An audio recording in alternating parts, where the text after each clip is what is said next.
You're listening to Packers Talk Network. PackersTalk.com.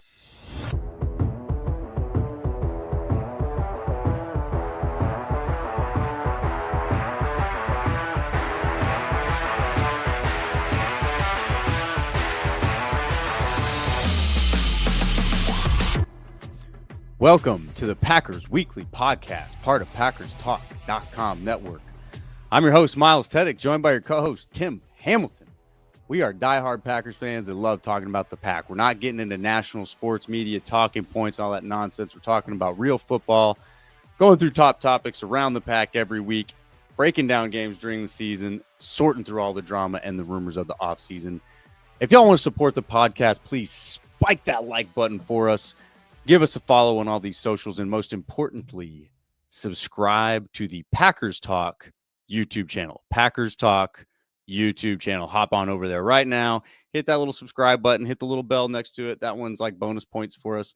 We really would love that. And greatly appreciated. So tonight, we get to talk about a fun win over the Bears. And Tim and I were just kind of going through a few things. It doesn't matter how it happened. It's a sweet win over the Bears, but we'll get into the details of it. And then, of course, a huge matchup on the horizon against the Niners at Lambeau. There's some implications here. It's a big one. So, but first, a few words from the sponsor, Wisconsin's own Ticket King. For 30 years, over 30 years, Ticket King has been providing Packers tickets to Packers fans. You can find them on the web at theticketking.com or visit their locations in Green Bay and Milwaukee. For direct links to specific Packers game tickets, go to packerstalk.com/tickets or browse their website at theticketking.com. Good evening, Tim. How we doing, sir? Good evening, Miles. Feeling good. A lot better than I felt watching that game on Sunday against the Bears, but I'll take the win. It's a win. You take it anyway. You can get it. You don't apologize, and any win is a good win. So, especially when you beat the Bears and you ripped their hearts out at the end. I mean, come on. They finally thought they were going to beat the Packers. I mean, it was as close as it's been in a long time. And I mean, this is the meme of Paul Walker and Vin Diesel from Fast and Furious, the first one. Winning is winning. And, you know, they're over there like, dude, but we almost had you. And we're like, sorry, almost doesn't count. Yeah, we saw the excuse making coming out already today. And, you know, Caleb Williams is going to be a superstar based off that one game where he played okay. I wasn't that impressed, but they lost. And, it's sweet. I'll take the victory. It was not a good performance by the Packers. No, it was definitely not. No. It was brutal. Brutal. But it's a win. So you can come out of that and say, yeah, as bad as it was, as bad as they looked, as many issues as they still have, they won the game. And they're 7-3. They're in a good spot. And again, we've said this a bunch of times this year. This is a game that last year that they wouldn't have won. So they're winning those games this year. It would just be really nice if they could start putting together a complete game or somewhat close to a complete game at least, and not have it come down right to the end, especially when you're playing an opponent that you're better than, probably significantly better than. And coming off the bye week, I'm not really sure that any of the issues they had before the bye week improved or got better, but it's one game. So you got to gradually hope that they do get better and they do improve on some of the issues they were having. But we're continuing to see them based on that game against the Bears, but it's another win. So you got to win games. You got to keep stacking the wins and hope that you get better as the season goes on. So no apologizing for winning.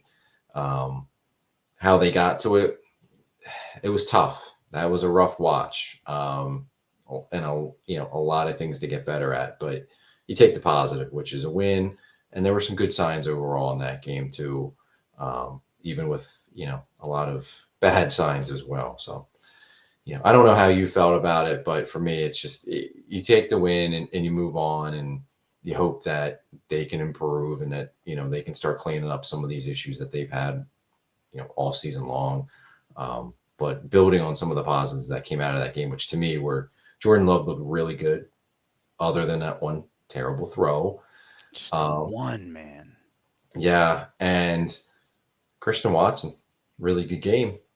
He's got to follow it up, and I don't even know if it's a he problem. It's get the ball to him. You know, he can't. I don't want to see him against the 49ers have 2 catches for 16 yards. Like, let's build. You see what a difference he can be when you throw him the ball and get him involved. So they got to do that. But it was a positive to see Watson have a big game like that. And it was a positive to see Jordan Love look really healthy, the healthiest he's been all year. So those are the positives. And let's, enjoy those. And we'll talk about all the negatives as well, but let's enjoy those. And, it's tough to win games, even against, a bad team like the Bears. It's tough to win games. So that's a positive. And again, it's another game that this time last year they wouldn't have won. So they're 7-3 right now. I think at this point last year they were 4-6. Big difference. And big difference.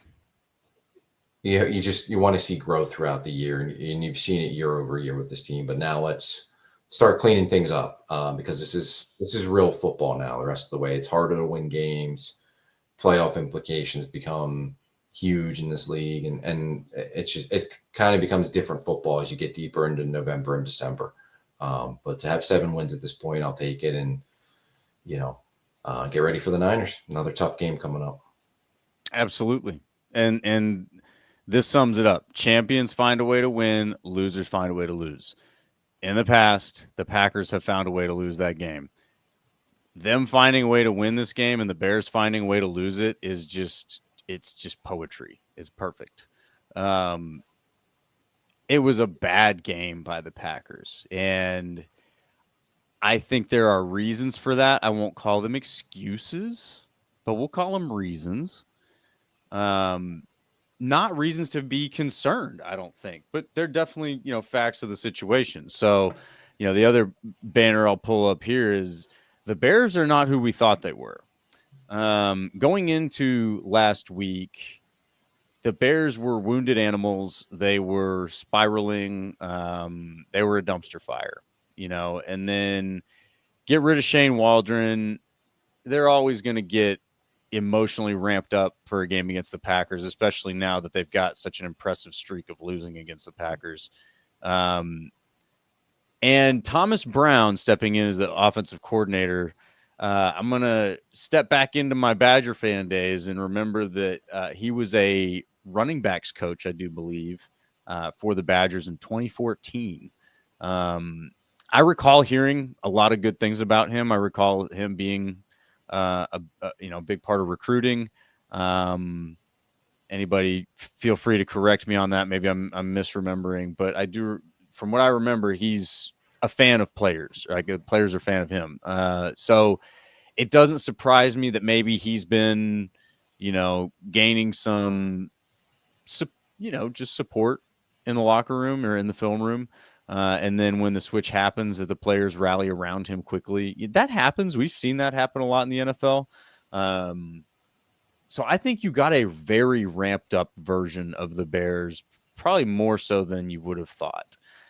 Emotionally, I mean, every first down they got, there was some goofy dance. And I, like, a lot of times guys do that. I don't hate on it all the time, but there's just like there's just a certain attitude behind these players where you're watching them quit on each other, a few weeks before. You're just like, oh, okay, now you're all pumped for each other.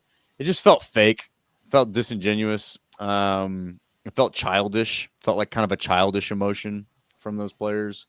But at the end of the day, like, I do think that you got a very ramped up version of the Bears. So I don't think that we should be sitting here going, well, we should have been, we should have beat them by 2 scores, or, we should have just destroyed them. Yeah. I mean, you maybe should have had a more convincing win, but I definitely think this was a Bears team that was stepping up as hard as they could to try to win this game. And it's, again, just sweet justice that they couldn't even do it on probably one of the Packers' worst days. Yeah. I mean, it's very sweet, especially beat them at the end like that, where victory was right there. They just had to make a field goal, right? I mean, I was watching makeable field goal. Yeah, 46 yards. I mean, it's not a chip shot, but they have a good kicker, and 46-yard field goals. Most kickers make them all the time now. So I thought it was going in. I thought it was a lost game. Just hoping maybe he hit it wide or something. Was not expecting a block. So it was nice to rip their hearts out at the end. But to me, there's an emotional bump. because of the coordinator change. And it seems like from what was reported, a lot of Bears players were hoping for a change at coordinator. They needed a change. So like you get that emotional bump. To me, what's concerning is just it seemed like a lack of adjustment from halfway the defensive staff the whole game. Like they didn't do anything that was too unusual. They got the ball out of Caleb Williams' hands very fast. So I think that negated. There wasn't much of a pass rush from the Packers, but I think part of that was negated because he was just throwing the ball so quickly. And that's a little bit different for him. Mm-hmm. But he was throwing a bunch of wide receiver screens. Mm-hmm. And they couldn't stop at the Packers. They couldn't adjust to it. And he was running the ball more. He would look at one or two guys and take off and go. And there were huge gaps. They were getting out of the rush lanes. He was doing some read option plays where RPOs and he kept it. Man. And it's concerning. Well, it's not concerning. It's just surprising because the Packers early in the year, they had faced Jalen Hurts. They faced Richardson. Those guys are running quarterbacks, and they did a good job against them. Like they saw running quarterbacks and actually held up pretty well. Traditionally, the Packers, when they face a running quarterback, they get gashed. Mm-hmm. They weren't doing that. And then all of a sudden, Caleb Williams starts running, and it was like the first time they'd seen a quarterback take off and run against them. That's not the case. That was what was concerning because it wasn't like they were completely different on offense. Yeah, there were some different things they did, but it was a lot of short throws. It was a lot of safe throws, get the ball out of Caleb Williams' hands, which makes sense from the Bears standpoint. But to not be able to adjust, it just seemed like it was simple things they were doing, and the Packers just couldn't stop it the whole way. So let me counter that. Let me provide a again, not an excuse, but maybe a reason. So one thing that we've mentioned almost every week, I've kind of thrown it in there here and there, is like as you go on throughout the season, you get more film on your opponent. Now we're 11 weeks into the season, right? You've got 10 games worth of film on your opponent. Them firing Shane Waldron that week and replacing him with Thomas Brown, poof, you got no data. Your data goes up in smoke.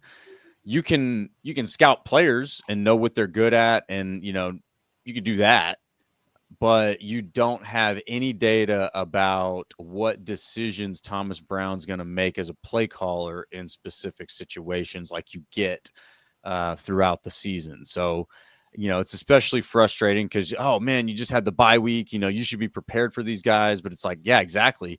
They went off and threw a wild card in there last minute. You can go back and study Thomas Brown a little bit, but there's really not a lot of data on him prior to the Bears, right? He's with the Panthers. We saw him last year light up Joe Barry's defense. Well, yeah, similar situation. He took over the play calling, and that was the one good game Bryce Young played last year, and they lit up the Packers defense. But so there's a little data on him, but there's in that situation, you have no idea what he's going to do with the pieces that he's got. The predictability goes down a lot. So that's where I would say expectations need to be kind of tempered a little bit. I think that just taking the context away, you beat your division rival. You got a division win.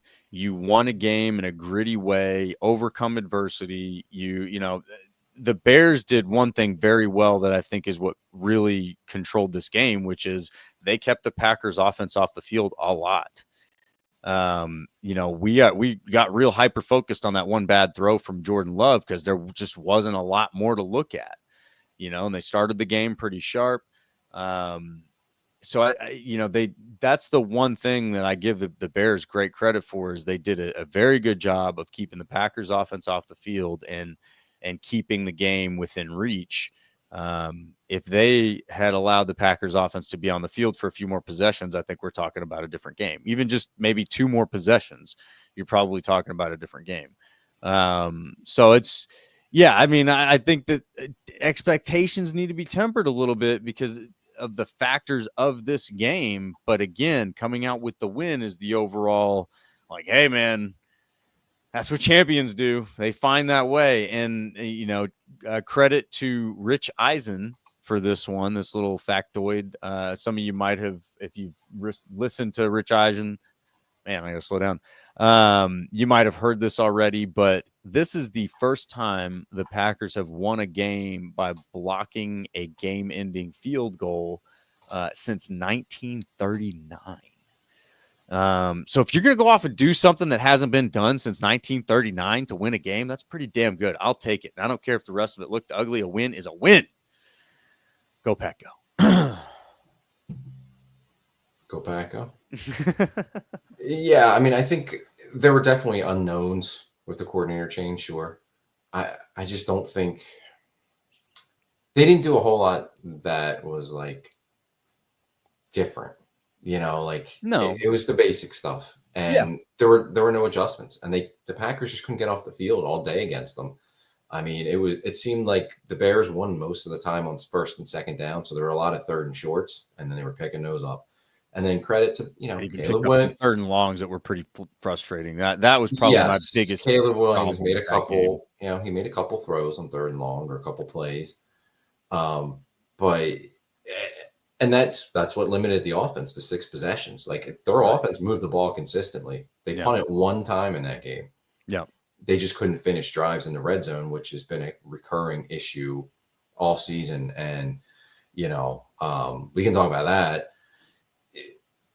or we can stay on the defense. But to me, it's just my frustrations are more defensively than offensively. Me too. In this game in particular, not saying it's a whole season thing, but to not get off the field consistently, they didn't create turnovers. And Caleb Williams hasn't thrown a ton of picks this year, but to not force him into that situation, I think the pressure as far as a pass rush, it wasn't great, but he was getting rid of the ball so quickly. It was tough to really get consistent pressure. So I can't knock the pass rush too much. I actually think Rashawn Gary had some pressures. He made a sack on the last drive, which could have been a big sack, but then they were able to convert and move the ball down the field. But just a lack of adjustments to what the Bears were doing. It just felt like they did the same thing the whole game, and the Packers just couldn't figure it out, didn't have an answer. And they did, they exposed some weak parts of that defense, the linebackers, particularly Clay Walker. And I think Keyshawn Nixon had a rough game at corner. He just, he seems to be in coverage. He just can't find the ball or make a play on the ball, and that's a recurring issue. So that's my frustration with the defense is just, you couldn't get off the field, and they didn't do anything to like really,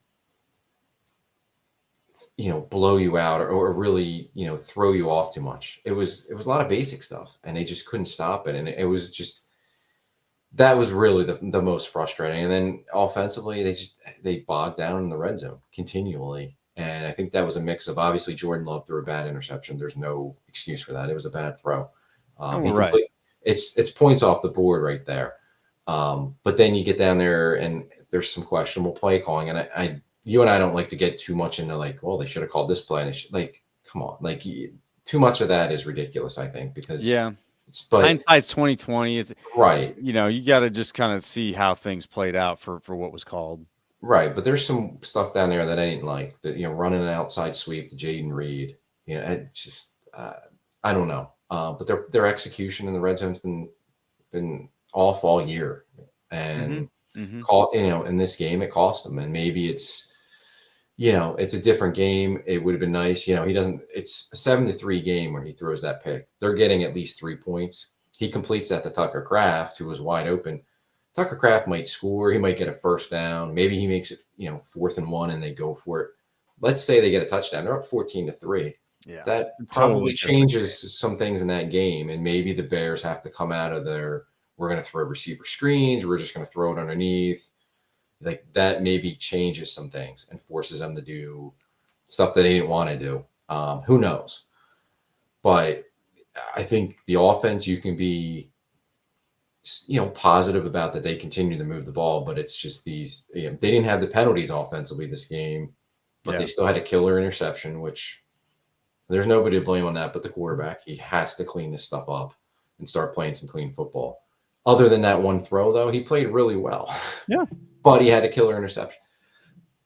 And I think they did a good job. It's just, can they fix the issues in the red zone? Like it's been a season-long problem, and it's different things. It's a turnover. It's some questionable play calls, or previous games, not necessarily against the Bears, but they've had a lot of penalties once they get down there.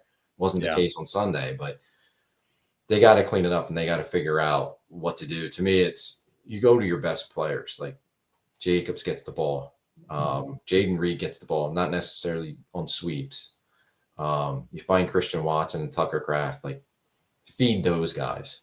Maybe you need to get a little more simple down there in the red zone. I don't know, but that's my complaint with the offense. But if we want to look at positives, I thought Jordan Love played one of his best games, maybe his best game this season, other than one throw. And he certainly looked the healthiest he's looked since the season opener. You could see him move around much better. Yeah. And if he didn't look limited at all to me. No. So, and I think we talked about this last week or the week before. Like if he gets healthy and stays healthy and can play at the level he's capable of, that can solve a lot of problems for this team. And so maybe we're starting to see that. I think so. So let's hope so, because that can cover up, a lot of weaknesses, and that can take your team far, as we saw last year when he got hot in the second half of the season. Oh yeah. Yeah. And hopefully they're figuring out how to use Christian Watson. I did finally unleash the Christian Watson receipts on Twitter yesterday. So had some fun with that. I didn't get nearly the participation from the trolls that I wanted, so I'm a little disappointed in the trolls out there. You guys are probably just completely demoralized, and that's okay. I get it. But I am happy that our friend Richard showed up and recognized the title. Little incendiary. Only took 10 games, and that would be singular, not plural. But yes, he did come through, and I have seen some stats and stuff. There was one troll in particular, a Vikings fan, and all rival trolls welcome. We love you guys. That said, he makes one catch when the DB falls down, and now he's receiver one. It's like, all right. He had the DB beat. But this celebration of Christian Watson is not just one game in the making. The guy is the only receiver with 0 drops on the season, which is kind of a big deal because Jordan Love has, I believe, the highest drop rate. At least he did last week. Maybe that's changed now. So yeah, Christian Watson has 0 drops, but he also just had the highest graded game of a receiver since I think maybe in the last couple of years. But he just had his best graded game. I think it was his highest yardage game as well. But he is a massive asset, and I think he's developing into a leader that goes beyond the stat sheet right now. And he has showed really unselfish play in creating separation and taking on double teams and things like that. He's an excellent blocker also, which is a thankless job, but a very important one. And when you see running backs bust down the field for 50 yards, they didn't do that without a receiver blocking for him. I guarantee you. So, yeah, I'm a big fan of Christian Watson. I haven't made that a secret, but I do think that he is taking the lead from a leadership perspective in this room right now. And I do believe he will be the first one to get a second contract. I will make that prediction right now out of the receiver room. But yeah, the stat I want to draw some attention to and credit for LombardiAv.com. Shout out to you guys for seeing this, and at NFL Hitman, Mr. Watson, Christian Watson's dad on Twitter X, he shared this article from these guys from Lombardi Av. But fascinating stat is that when he has, I believe 4 catches or more in a game, the Packers, Christian Watson, that is, the Packers have a 7-3 record. And in the 22 games that he had 3 or fewer catches, the Packers are 10-12. So that is a stark difference. And I think that only amplifies some of the calls for him to get more targets and be more involved in this offense that are starting to come from Packers Twitter and fans in general. But yeah, so I again, shout out to Lombardi Av, those guys there, LombardiAv.com, great article. Christian Watson is a big factor in winning. And again, there's some people that want to just point to like the yardage. Oh, he's receiver 3 or something like that. This goes way beyond yardage. This guy is an asset and a leader to this offense, and I am very excited to see how he's developing. And I still think we're only seeing the tip of the iceberg. One thing I will wrap this comment up with, we mentioned the Bears did a great job yesterday of giving Caleb some stuff to work with as far as like quick fire passes, easy completions, high percentage completions with receiver screens and things like that. A lot of horizontal movement. So you force the defense to run side to side. It makes them more tired. I've talked about this sometimes with the Packers needing to do that in order to neutralize a run game. A defense. But yeah, I thought the Bears did a good job of that. And that's what really Christian Watson should be. Man, I mean, he should be a huge part of this offense for that reason. You know what I mean? Like the horizontal movement he can create is a nightmare for a defense. And I've pointed it out in the past, but there were some examples where you've got 4 players on the defense that are hesitating at the snap of the ball because they don't know what Christian Watson's going to do.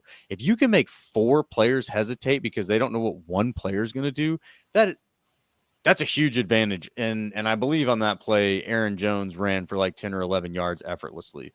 It's stuff like that I want to see more of, but he creates space for the entire rest of the offense. And I think we are going to start seeing more of that down the stretch here.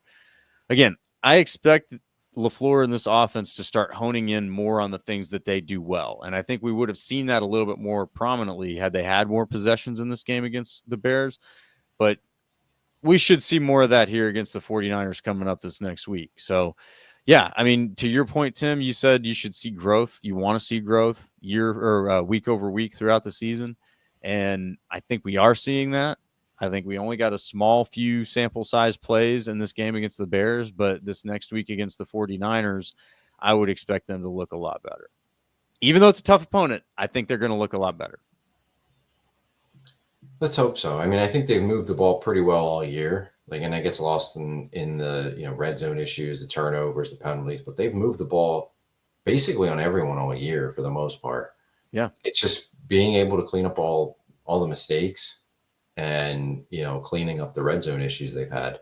So there's some positives on offense, again, that you can take out of this game against the Bears, but there's still plenty to clean up as well. But maybe it's getting there. I made the point earlier, like I don't want to see this against the Niners, Christian Watson follow that up. And it's not so much on Watson, it's on the offense and where the ball is going. But if he comes out of this game against the Niners with like 2 catches for 20 yards, then it's like, okay, I guess maybe that was a one-off game against the Bears. Like that would be disappointing. Yeah, let's start consistently getting him the ball, and it doesn't always have to be on deep shots. Yeah, right. Like get him the ball horizontally. Like it doesn't have to be all vertical. Get it in his hands and let him run. Just get him some easy completions. But I think he's got to be more of a target for them going forward because he does make a difference. I mean, he makes a difference even when he doesn't get the ball, just with his speed to take the top off. But yeah, let's start building it with Watson because he can be a difference maker on this team. They need to feed him, and that's something to keep an eye on. And I think it could be something that expands this offense and really gets it humming, and maybe that can help with completing drives in the red zone as well too. Yeah. No, I mean, he's such a big body. You've got to find ways to take advantage of the matchups that he can give you. So on the other side, Ray, before we go ahead, finish it up.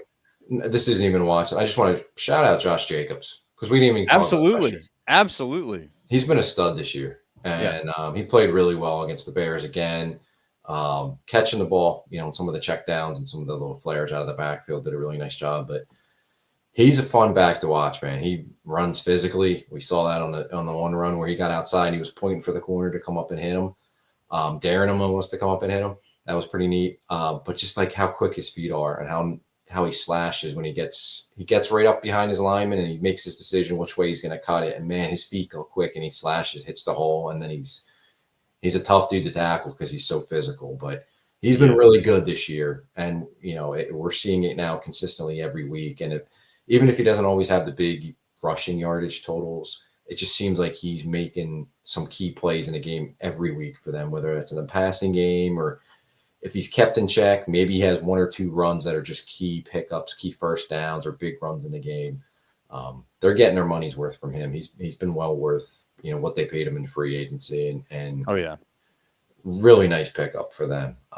He's a stud, and he's a fun back to watch. And yeah, keep feeding them the ball. And as we get into the colder weather, November, December, big physical back like him, there's going to be a lot of corners and safeties that don't want to come up and hit him. yeah. Wear I teams agree. down. No, I love it. I love seeing what he's done. He had big shoes to fill with Aaron Jones, and man, I'll be damned if he hasn't filled them. I mean, he's done a great job, even from a character perspective. Absolutely love what they've done with him, and we've got him around for a few seasons. So it's exciting to see how they can really start to form this offense around him, and Love and Watson and all these other guys. But yeah, that big shout out to Josh Jacobs, because he is really grinding it out, and he's a big weapon, and I think only going to become a larger factor as the weather gets crappier. But I was going to shift over to maybe a little less, less good news, less good things to talk about. Like, what the hell's going on with Quay Walker, man? We got questions about Quay here. What is this? So here's what I'm seeing. We guys injured. We see Eric Wilson. We see Cooper. We see who's the other one? McDuffie. He's graded well. These guys grade well. Eric Wilson's made some plays, flat out made plays. And the grading on PFF, we take it with a grain of salt. But when Quay comes back from his injury, he gets 100% of the defensive snaps. So what is it that the coaches love about him that just doesn't translate to the field? My theory has been he must be like the brains of the defense, the great communicator. For whatever reason, Hafley feels good having him with the green dot on the helmet to be the one that conveys all the information. Is he just a good leader from that perspective? Maybe. There was a sense before he got hurt that the defense didn't operate as well when he went out. So before he got hurt, he was operating okay. I don't know, man. What do you think? What is going on here? Is he just not good at football? He's just not a good linebacker. It's just more of the same that we've seen from him. That we've seen from him throughout his career. He's not good enough. Yeah. And it's proven week in and week out. There's some games where he's not horrible, but he's not making the plays. I don't know if he's out of position. Would he be better as a weak side linebacker? Maybe. But he shouldn't be on the field getting every snap. And why they continue to put him out there, I don't know. I still think a lot of it has to do with he was a first-round pick. And it shouldn't matter. This is a new, defensive coaching staff. I don't feel like they'd be making decisions like that at this point. I wouldn't either, but I don't know what it is. I mean, Eric Wilson played for him when he was out, and Eric Wilson played really well. I don't think Eric Wilson's the long-term answer. And if Eric Wilson played every snap, every game, he probably would get exposed too. But I think there's a way where he can play a good amount of snaps. Cooper can play a lot. Maybe you sprinkle in McDuffie. Maybe you still play Quay in certain packages and stuff like that. But there's no reason Quay should be on the field every snap, every week. He's just not producing. He's really bad in the run game. Teams block. I mean, he cannot get juked out of his shoes. He gets juked. He gets blocked. He seems to run into blocks. He's almost looking to get blocked at times. There's an awful clip of him rushing Caleb Williams, and it wasn't. I mean, he not making the play. Yeah, well, I saw that one live, man. I was just like, "What are you doing?" He hesitated and just stood there, and it was like, "You have a free path to the quarterback. Go get him." I guess maybe he's worried about Caleb Williams running, but it's you and him one-on-one. Go he did. He was starting to kind of break down as if he was worried about getting juked, and that's I was like, "Oh no, man! You got to just plow through there." And I'm sick of hearing about his athletic ability. That's great. He's a good athlete, but he's not a good football player. And it doesn't matter how good of an athlete you are at linebacker if your instincts suck, and if you can continually get yourself blocked by offensive linemen and can't get off those blocks and can't tackle in the hole when you come up and meet a linebacker. I mean, he had a couple plays inside the 5. Yeah. I think the first one was a run. He got him and it had him and he swung him around. He should have had him at or behind the line of scrimmage, and ended up being a 2 or 3 yard gain. Yeah. And then he got run over on the next play for a touchdown.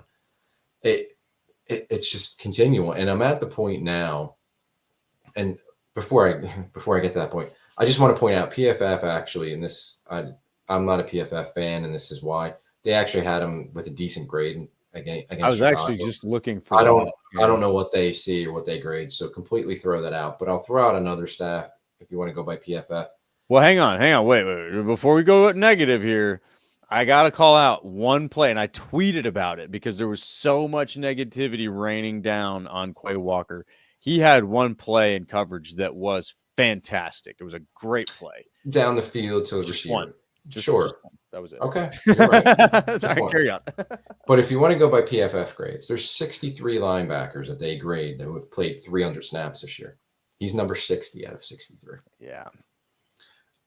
I'm at the point now with Quay Walker where his shortcomings, his issues are everybody sees it, except I guess the coaching staff. It's on the coaches now. Like you're going to continue to put this guy out there. Like he stinks, and he's just not good enough. I don't understand. Like, what is it that they see? There's got to be something, man. This is on LaFleur and Hafley. And like you continue to put this guy out there. Like it's no longer to me like Quay's fault. It's he's out there. He's got to do the best he can. Like this is what he gives you, so he's going to continue to give this to you, and I guess you're going to accept it, and it's good enough for you to put him out there every week. That it's on the coaching staff. Yeah, and they've at least Cooper's not playing every snap, but he got the second most snaps. He clearly was well ahead of what McDuffie and Wilson got. That's good. I don't think he's a middle linebacker. I think you want him as a weak side guy that's running around a lot. Maybe they don't have the right middle linebacker, and that's an off-season problem. Fine. Eric Wilson's there. McDuffie's there. Like if he's the 60th out of 63 linebackers, McDuffie and Wilson aren't going to be much worse. Like, put him out there. You drafted Tyron Hopper in the 3rd round. He's only been a special teams guy. You spent a 3rd round pick on him to have him be a special teams player. Like, put him out there. Like, yeah. I just coming off the bye week, you would think self-scouting and all that, new fresh start after the bye week. Like, and it's the same personnel. And, so I don't expect them to change. Yeah. And it's head scratching that everybody can see this. And this seems to be a Packer problem every year with a player or a position where everybody sees it, but they continue to play that guy. Yeah. And this is one of them. And I think the other one, and maybe not to quite the extent of Quay Walker, but their cornerback position, Keyshawn Nixon's just not cutting it. I know Jair was hurt. And he probably shouldn't have played at all, and he dropped out early, and that screws things up because they just don't have the depth. But yeah, Carrington Valentine, I don't know why it's taken him this long for him to finally get snaps, but he's so much better than Eric Stokes, and he's better than Nixon. So to me, whenever Alexander's back, it should be Alexander and Valentine outside, and then in the slot, to me, it's Bullard. If you want to do Bullard, maybe Nixon for a matchup, okay. But Keyshawn Nixon should not be your every down outside cornerback. He's just not good enough. Get your best players on the field. And to me, Valentine's been clearly, they finally barely played Stokes, and I think they see that Valentine's clearly better than Stokes, but he's better than Nixon. I would ride with Valentine. He would be my guy. I know with it gets complicated and it's tough to do because Alexander's knee's an issue and his availability's been in and out of the lineup. But when he's back, to me, it's Alexander and Valentine, and that's another one. But yeah, getting back to Quay Walker, to me at this point, it's on the coaching staff. You're the ones that are putting them out there, and if this is acceptable for you, that's a huge red flag. And I don't know how it can be acceptable. So, yeah, I think there's definitely something we're not seeing, and I'm interested. I don't know. I really don't know. I mean, it's very, very puzzling, man. Like, and he is athletic, but athleticism has to translate. There's been plenty of athletic guys that have not been good in the NFL, like been just flat out bad in the NFL. So athleticism's nice, but you got to be able to apply it and use it. Cooper seems to have no problem applying his athleticism. Right. But and he's got to figure things out. He's a rookie. He gets out of right. position, but he plays to that athleticism. You can And see it there. this may be, you never know what's at play. Like this may be some kind of a longer term play where it's like, look, we get it that Walker's just not a good player, but maybe he's got the game very well grasped mentally, and you want him to be able to play next to Cooper for a little bit until you feel like Cooper's really grasped it mentally. Maybe I'm like that again. That's kind of like my most charitable take on it. But it's just strange to me how many just bad plays we've seen from him, and they just 100 snaps, man. Not even trying to cycle guys in. Like he's the guy. It's puzzling. I don't understand it, but at the same time, we're still in the first year of Hafley. You're going to get through this not spotless. I mean, there was going to be things that went wrong. That was one of the things coming into the season. If everything went the way it was supposed to be, this team was going to be phenomenal, right? All these cornerbacks that don't seem to be, playing well or whatever, they all have high potential, right? We've seen Stokes play really well. We've seen Valentine play really well. We've seen Valentine hold his own and not play bad. We've seen Nixon play okay. I think Stokes is, unfortunately, I think the injuries. Yeah, I think that's held for him him, and that's what he is now is probably what he's going to be. Yeah, but I think you're also in this point where Hafley is probably melding with the front office for the front office to understand what works best for his scheme. And you're not going to have 100% of that fit in the first year of that scheme. I mean, case in point, Preston Smith. So Nixon is probably one of those that finds his way out of it. A few of these guys probably do. But you're not talking about needing wholesale changes on the defense. You're not talking about, your whole D-line needs to go. I know they've left something to be desired. I'm not saying everybody's safe and perfect. Your safeties certainly look like they're doing well. You've got something to build with the linebacker. You definitely add a few pieces to that unit. I mean, honestly, the way they've been drafting, you're one off season away from plugging the holes you seem to have on defense. They need pass rushers and they need corners. And they just drafted two linebackers in the second or third round, so those guys got to play. I don't know what's holding Hopper back, but they need the pass rushers and corners for sure. Yeah, that's tough to get, but yeah, I mean, you're not going to solve every issue or plug every guy in who you want for this new system in one off season. It's tough to do that. Yeah, but the guys they have to work with, like, the frustrating part is it seems like there's better options and they're just not utilizing those options. And that's the really frustrating part is you don't have to play Quay Walker every down. You saw Eric Wilson hold up pretty well. And he's not going to be your long-term future starter. He's a stopgap. Depth is important. It's good depth. He can be that. McDuffie can be that. You don't know what you have in Hopper. And, maybe he's got issues learning defense, whatever. We're not there, but could he be that much worse than what Quay Walker's giving you?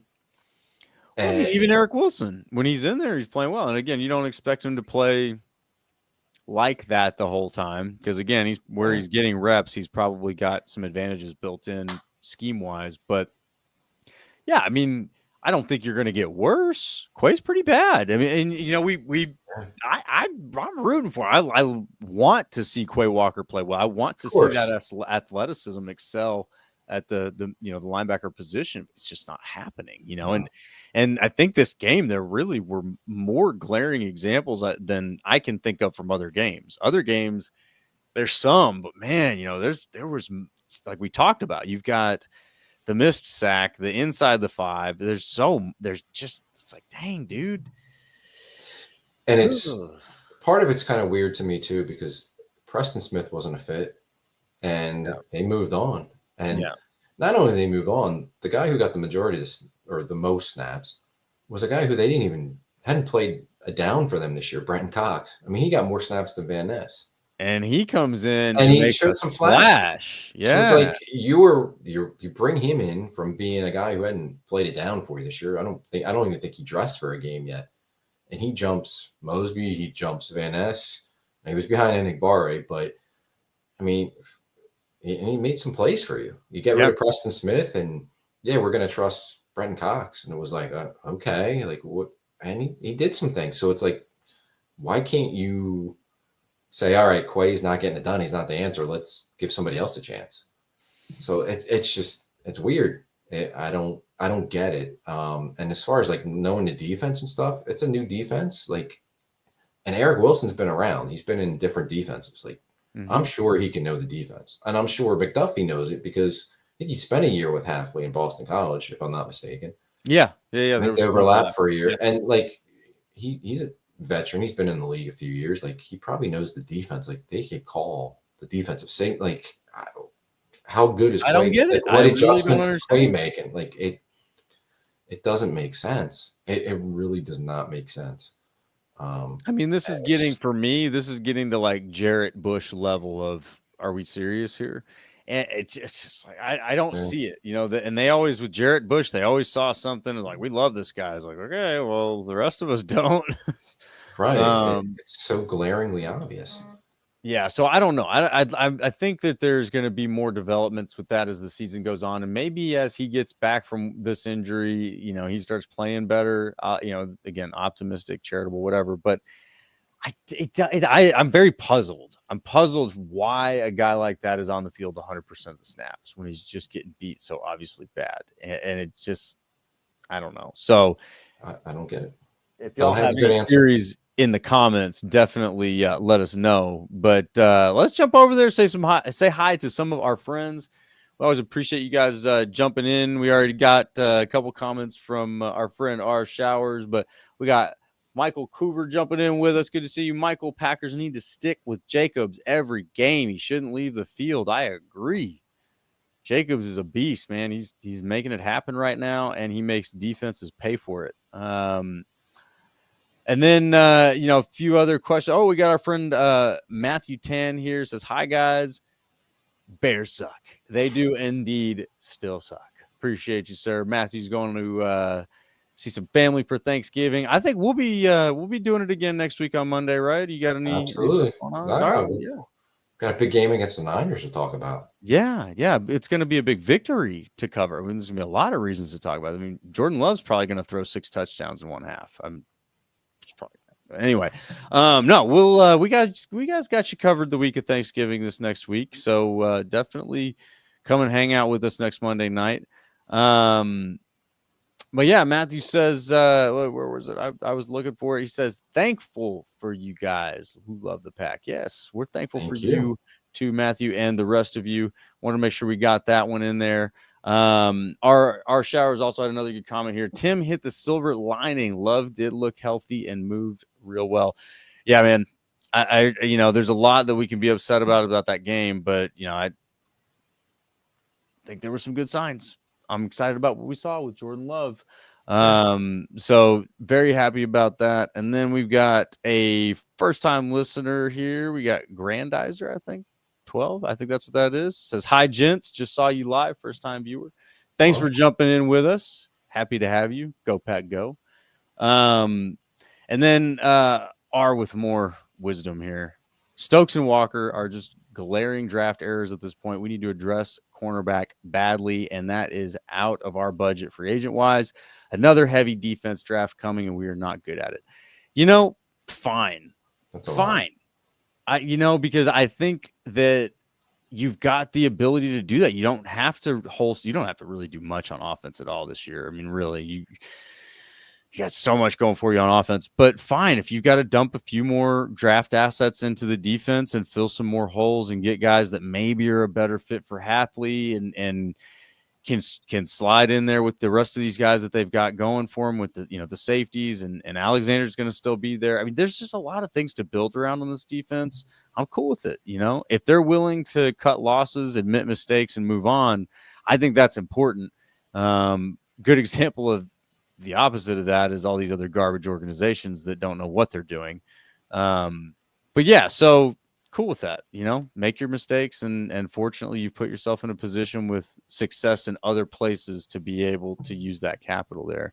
You could be the Bears and you could have had the most cap space 2 off seasons in a row and arguably the best draft capital 2 off seasons in a row and be exactly where you were 3 years ago. You could be that, but we're not that. Not even close. Not even close. Grandizer with another one. What about the Packers O-line? I was late, so I didn't know if you covered that. You content, or are you content? There we are. Are you content with the play? Yeah. I think the O-line is doing fine. I mean, they're not going to be perfect. Obviously Tom holding it down. Sweat has really been one of the brighter spots of that Bears defense, and he really wasn't much of a factor. So, I think that the O-line, you've got to be happy with it. The way they're running the ball, you've got to be happy about that. Again, you can't really expect perfection. I don't think anybody's getting perfection at this point across the league.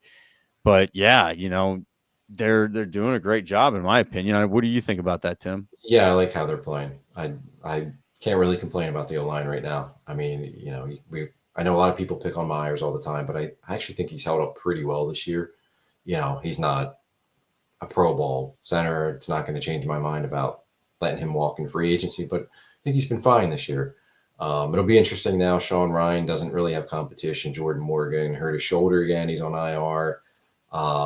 I mean, that's like 3 times now he's had this recurring shoulder injury. So I don't know if we see Jordan Morgan again this year. It's a shame, but he's got to get healthy. So, he's the future somewhere along the offensive line. But as far as how they're playing right now, yeah, I'm happy with it. Zach Tom's really good. Rasheed Walker is showing that his play last year down the stretch wasn't a fluke. He's a pretty solid left tackle. And, yeah, I like how they're playing on the offensive line.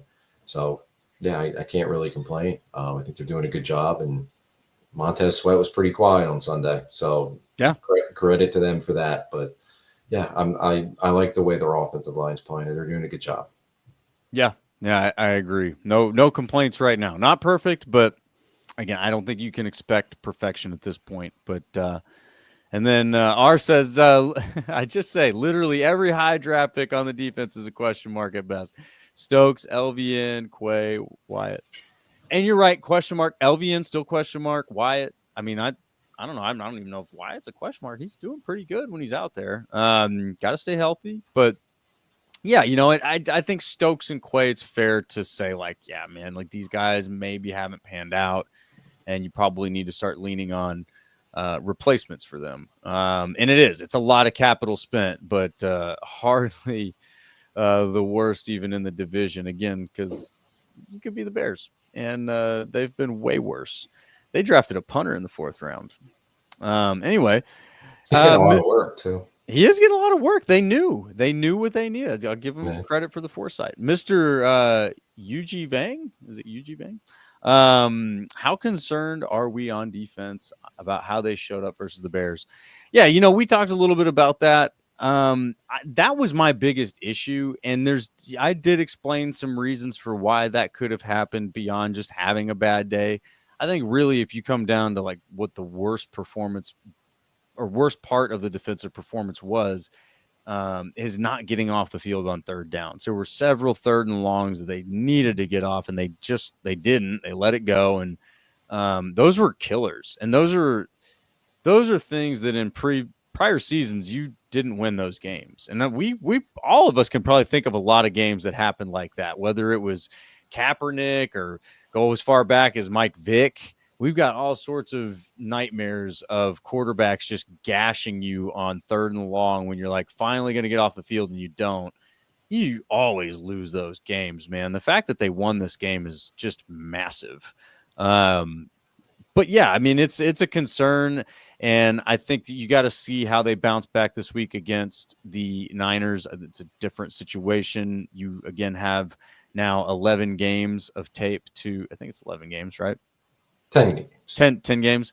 10 games of tape to prepare on these guys. Look at their tendencies, understand what you're going up against. You're going to be able to prepare a lot better than you were against the Bears this week. So just enjoy that sweet dub. That's all we got to do. Doesn't matter how it happened. It's a dub. Dub is a dub. And that's all we got to do is enjoy that. A few more comments here before we jump into the Niners matchup. Mr. UG Vang again.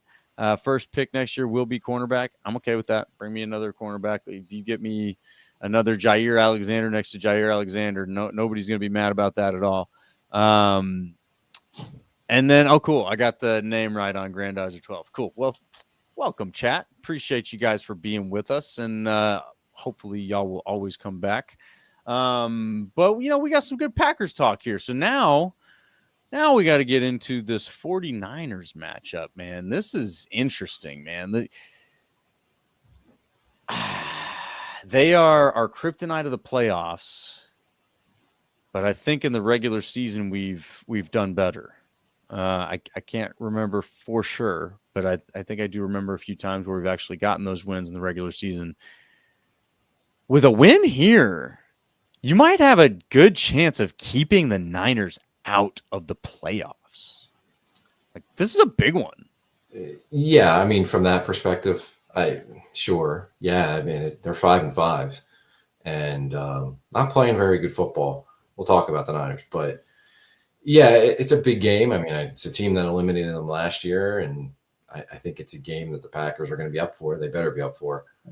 And you definitely put hurting on the 49ers.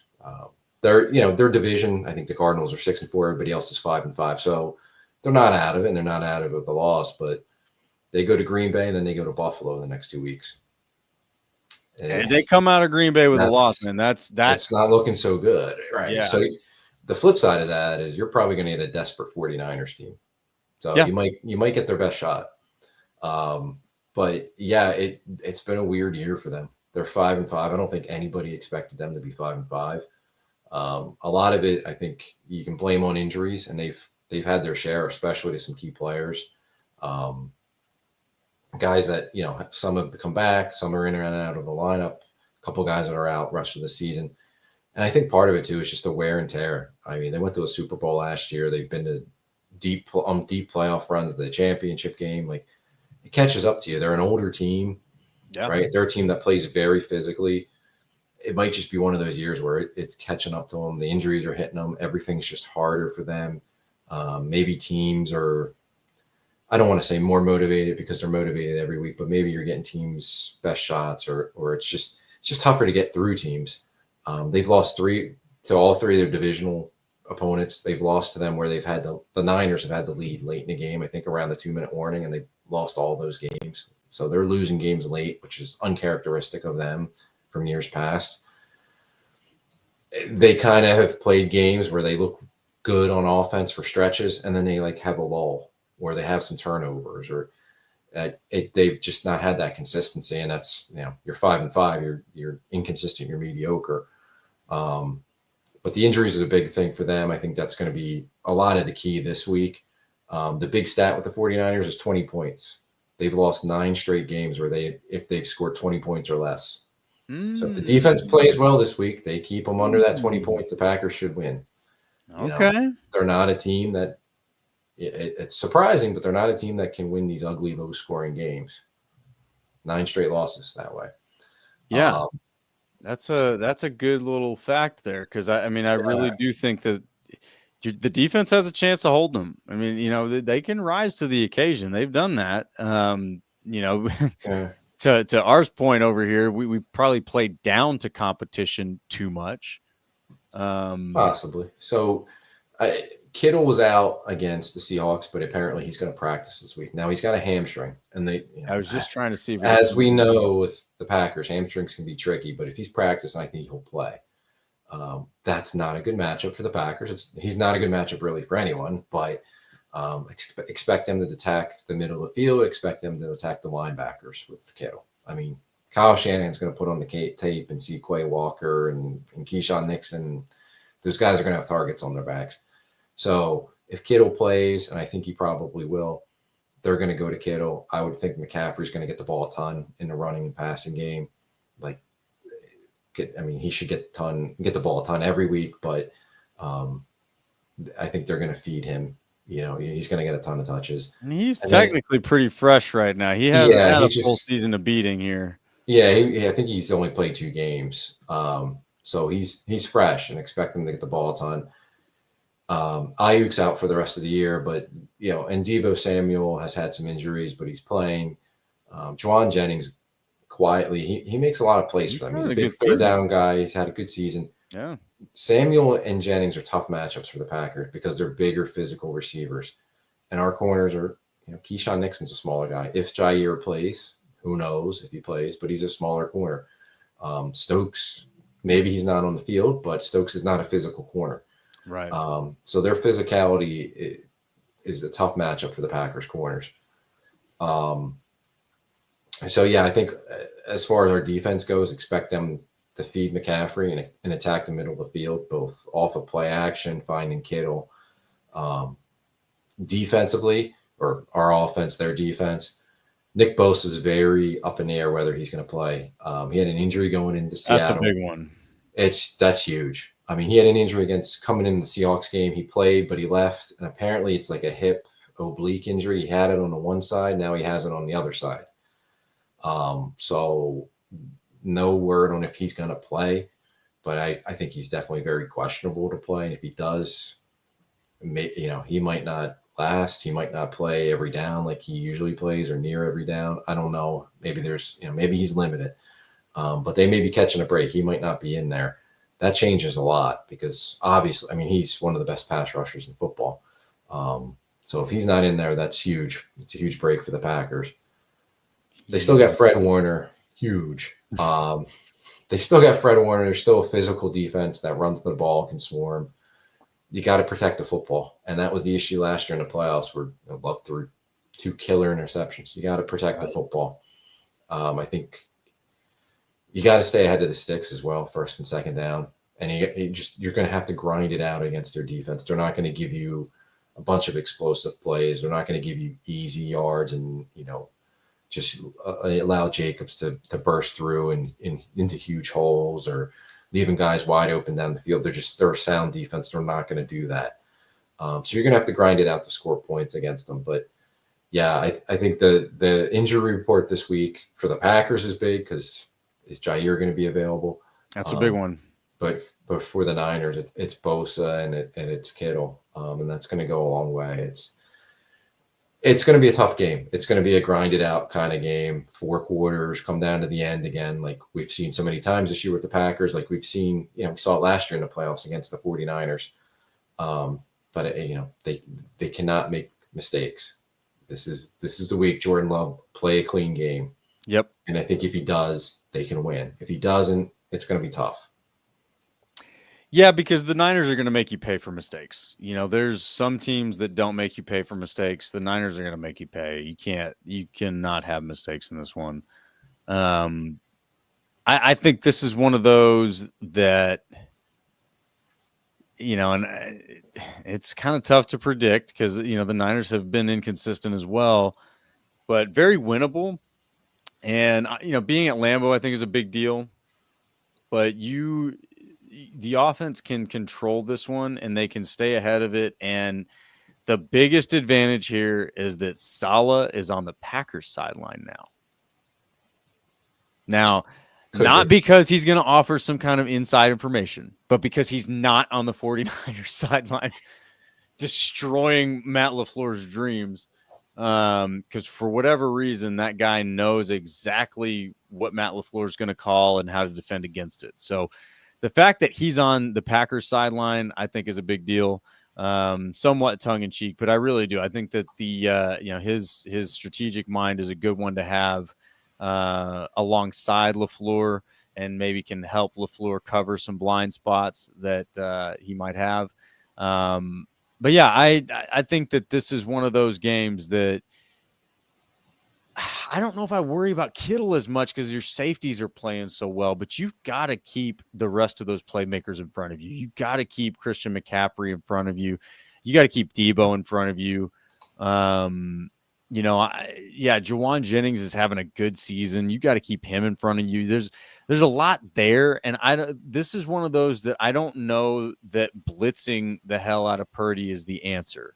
I think confusion and misdirection is the answer. There was one thing in particular we called attention to earlier this season was where Hafley was winning the chess match.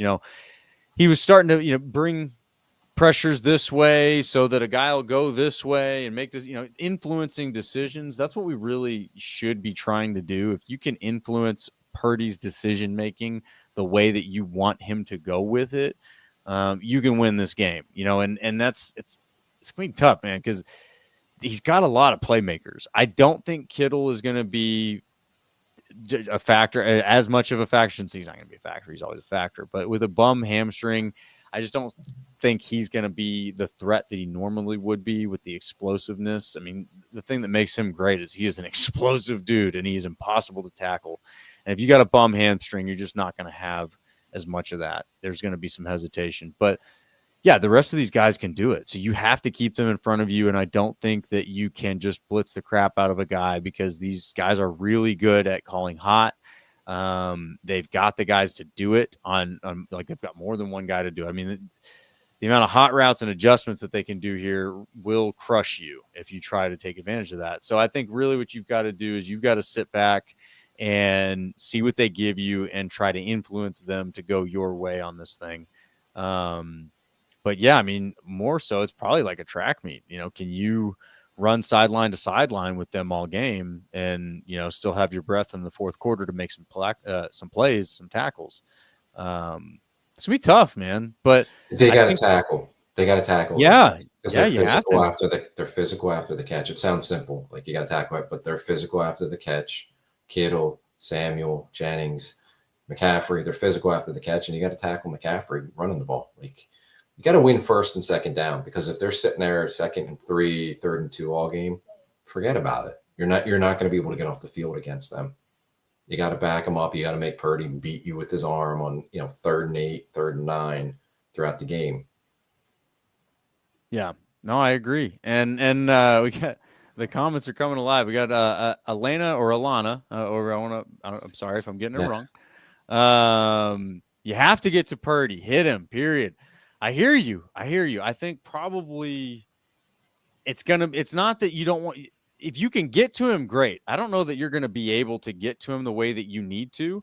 I think more importantly, you need to confuse him. You need to be able to get him guessing wrong in some cases. Maybe not in every case. But yeah, you need to make him hesitate. You need to make him think about who's going to be there. Is there going to be somebody there that I'm not expecting? Stuff like that. And you don't always have to get to him and hit him and actually complete the sack in order to make that happen. But hey, if they can get there and they can hit him, I agree with you. Full bore. Go get the sack, get the pressure. The less time the quarterback has to make the decision, probably the lower quality the decision that gets made happen. So anyway, let's see here. Grandizer says, is this 3 keys to beating the 49ers? 3 keys. All right, let's see here. 3 keys. One, on offense, you got to stay on schedule. You cannot get behind the sticks. You got to stay on schedule. You got to stay committed to the run. You cannot get away from Josh Jacobs. And you almost have to do, I think, what the Bears just did to you. You've got to keep the 49ers offense on the sideline as much as you can. So if they're in the playbook and there's a chance to say, all right, well, here we would take a shot, or, do we just pull it down and run it and, stay conservative, get 4 or 5 yards, keep the clock moving. I think there's going to be more conservative play like that. Not totally conservative play. I think they're going to try to move the ball downfield, especially if Bosa doesn't play. If Bosa's not playing, you're going to have some shots downfield. But, so, key number 1, control the ball. Key number 2, keep the playmakers on the 49ers in front of you. Key number 3, don't turn the ball over. I think those are my 3 keys. What do you think, Tim? Yeah, I like yours. I would just say play clean football on offense. So limit your penalties, the turnovers. This is the week to play clean, not Jordan Love's got to protect the football. He can't be throwing a pick this week. So let's stop that streak. They need to be clean on offense. I think defensively, it's win first and second down, and then make Brock Purdy on third down have that hesitation. And it's tackle, protect the middle of the field, because Shanahan loves to draw things up off play action, throw the ball to the middle of the field to Kittle, to Debo, to Jennings, whoever. They love to attack there, and I think he's going to see that, the Packers safeties are really good, but the guys in front of him, that linebacker, aren't so good, and he's going to want to target your weak spots. So it's win first and second down on defense, which includes stopping the run or containing the run with Christian McCaffrey. Play clean football. And I like your longer drives on offense. But I think, don't expect to be hitting, deep throws against them, or, having 4-play 80-yard touchdown drives. Like they're just not that kind of defense that's going to give that up. So be fine with longer drives that score points and finish with touchdowns in the red zone. So, almost kind of settle your offense in from the beginning with some easy completions underneath. Let Jordan Love get comfortable, and just manage the game and manage it like every drive is going to take, 8 plays, 9 plays to go down the field, and be fine with that. Don't go searching for the big play. Don't go searching and trying to force yourself into throwing bombs down the field. Play clean football and drive the ball down the field. Yeah. Yeah, I think that's it. And if there's an X factor to this thing, the thing that I called out is Robert Saleh. Having him in your room this time instead of on the opposite sideline, I think that is an absolute advantage, because he's got LaFleur's number. We've seen that. LaFleur just cannot beat the guy, at least when he's calling defensive plays. But the other thing that he really might have is he might have some tells on Shanahan. He was in there in that building for a while, and he might have some things that can help the defense prepare for this challenge. It's not for sure. I'm not, he's the secret weapon. None of this. I just think you've got good football minds in the room, and that's important. That's a big deal. There's a lot of chess that goes on, especially in games like this. Shanahan is a great offensive mind. I mean, Hafley's got probably his biggest chess match challenge to date in this game. Shanahan's a tough one to beat, man. He's great. He's a brilliant mind. I mean, he's the one who kind of molded some of these other guys like LaFleur and McVay and all of that. So it's going to be a tough game. It's going to be a tough one to win, but I do think it's a huge advantage to have Saleh in the room to at least get a little bit of insight that you wouldn't have otherwise. So keep an eye out for that. Couple other comments here. One from our friend Atlanta. Kittle is good. He was close to playing Seattle. He is good. Yes. Make no mistake. Whenever I say that I don't know that he'll be as much of a factor in this game, I think it's because of the nature of hamstring injuries in general. It's tough to be the player that he is if he's got a less than 100% hamstring. But good nonetheless, and probably will be on the field if he has anything to say about it, whether he's 100% or not. And he's probably better than their backup tight end, even if he's not 100%. So, friend Jesus M here, got to contain running gaps for Niners QB? Probably not this week. I don't think that's as much of an issue with Purdy. No shots fired, Purdy, but you're just probably not the athlete that some of these other guys are. Yeah, I mean, you're not going to see design runs with him, but he'll pull it down and take off and scramble when he has to. And he'll get a first down. Yeah, he'll make some plays. So that's something to keep in mind as, the pass rush there on third downs. Like, don't get out of your lanes, because he will pull it down, tuck it, and go. So, yeah, I don't think you got a game plan specifically for Purdy running the ball. But you got to be aware that he will take off and he can make some plays. He can pick up a first down or two. Yeah. Yeah, he'll make some plays, but I don't think you have to prepare for the RPOs as much, or like the zone or the read options. Those types of things are just not worth risking his health over, because then, your quarterback takes more shots than he should. But yeah, I mean, all right. So you got a few of you in the chat. If you guys, we're going to have some predictions here for this game. Toss your scores in there. See what you think. We'll read them out. One more comment here from Grandizer. I think this is a good one to bring up. Both of you talked about needing a corner. Xavier Howard's still out there, wants a bag, but he just had a tryout with the Bengals. Heard they could not get a contract done.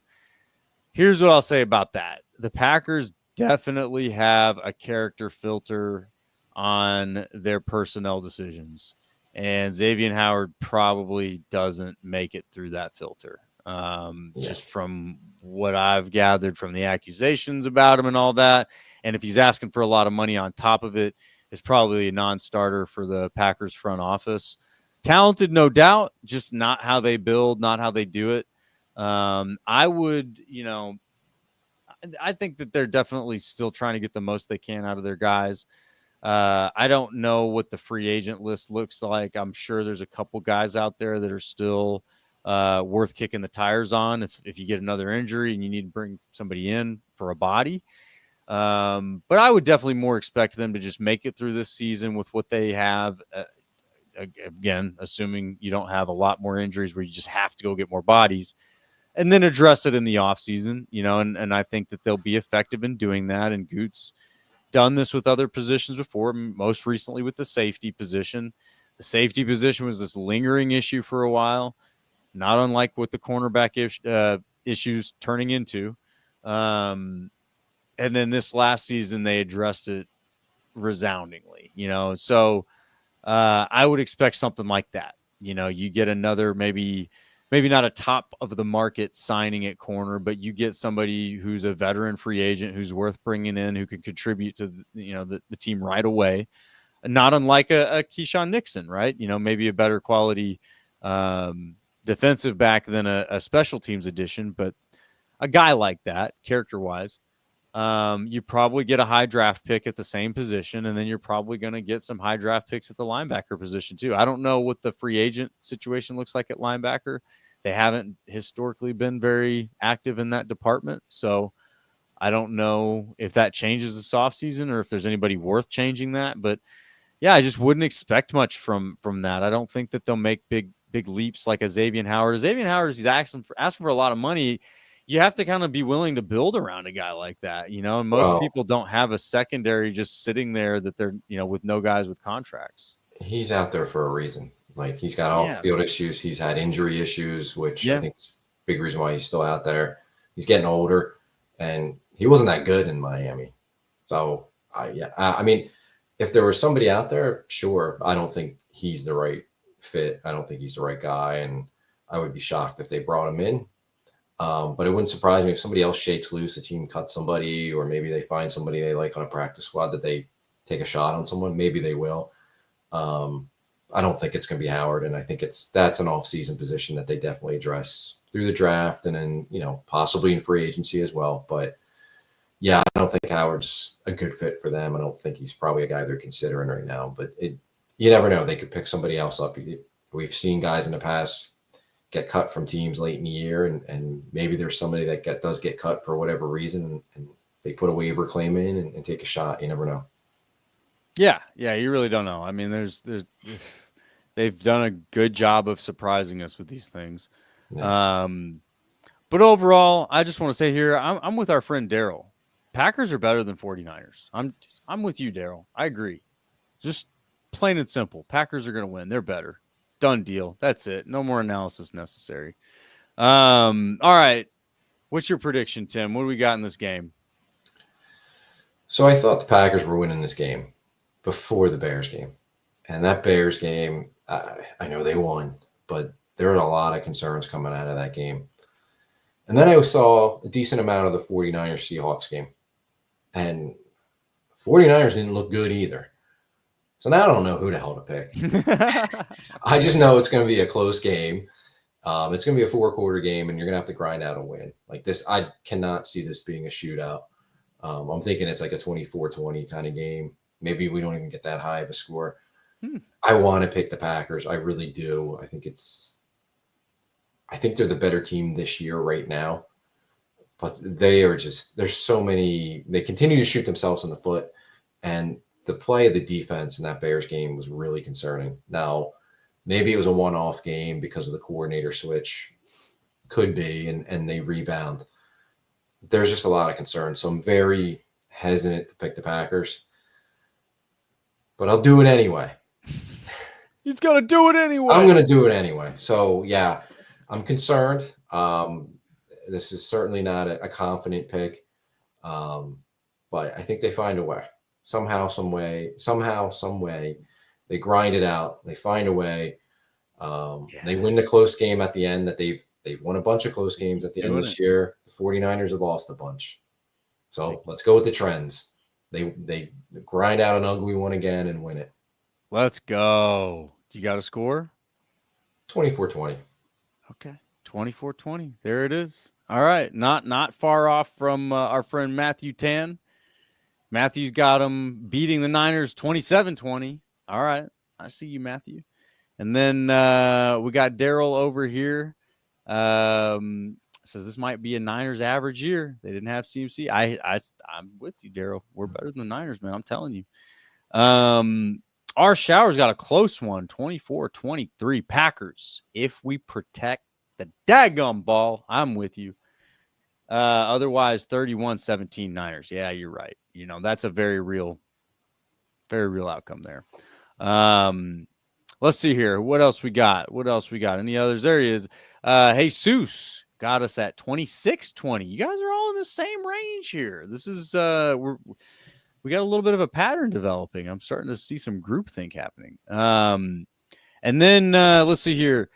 Our friend Grandizer 12 score prediction and player of the game in the win versus the Niners. I like that specific win in there. All right, I'm going to throw mine out there.